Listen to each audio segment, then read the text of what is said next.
Thank you for staying with us. It's time now to take a look at stories making headlines on the front page of Nigerian newspapers. And I begin with the Punch newspaper. The major story here: federal government rolls out 1 trillion naira palliative, massive construction projects.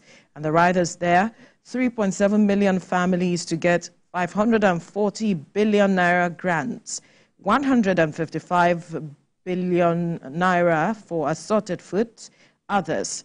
And the federal government to begin massive road, rail construction, CNG buses distribution in states as well as the federal capital territory. That's the major story on the front page of the Punch newspaper. We'll move swiftly now to the front page of the Nation newspaper. And the story there: Tinubu rallies governors on massive food production.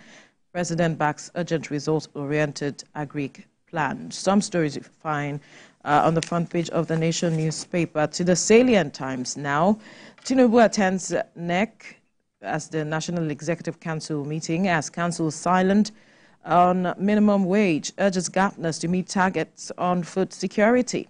Approves immediate rollout of National Construction Household Support Program. States to get 10 billion naira for procurement of buses, CNG vehicles. That's the major story on the front page of the Salient Times. We'll move to the Platform Times now. People's Revolt: Nigeria may be next after Kenya, ex-military chief warns. Nigeria may be next after Kenya, ex-military chief warns.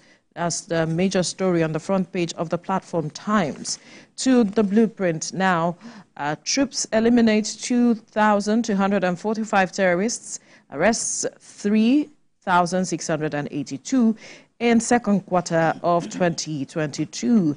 And the rider there: rescue 1,993 kidnapped victims, recover 10.5 billion naira worth of stolen oil, neutralize 5 suspected IPOB members. That's a story, a major story rather, on the front page of the Blueprint newspaper.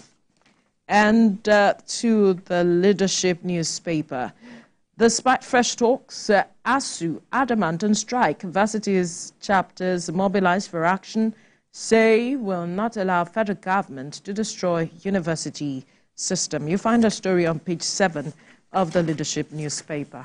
Theophilus. Of course, we will now move to this Nigeria. It says, at this Nigeria lecture, it will be unfair to say Nigeria's democracy has not made any progress in 25 years, says Wiki. That's in this Nigeria newspaper this morning. The headline there: Nigerian News Directs says pilgrimage sponsorship, mixed reactions trail NACON's operations as governors slam inefficiency. Mixed reactions trail NACON's operations as governors slam inefficiency. The Daily Times says federal government ready to provide needed support to ensure Nigerians are relieved of hardship. Talks governors on food security, says states must work together to deliver on critical reforms. Daily News Hub: new presidential jet, Tinubu's wish, Senate's command, says Akpabio. Says lawmakers will give speedy approval if president requests for new fleet. Swiftly adds no request for presidential jets before Senate. Nature News: Nigerian wins UK award on sustainable environment. Nigerian win UK awards on sustainable environment. That's the header in the Nature News newspaper this morning. The Daily Independent is saying here, rising debt interest payment may push Nigeria towards debt default. Rising debt interest payment may push Nigeria towards debt default. And we move to New Telegraph. It says here, Forex crisis, high-profile retail supermarkets, mall exit from Nigeria. As sales drop 50%, cargo clearing, multiple taxations, others fingered. Voice of Liberty. Annual Advertising Colloquium, IBAN Chairman Ramalan calls for equity and transparency in Nigerian broadcast industry. That's in Voice of Liberty newspaper this morning.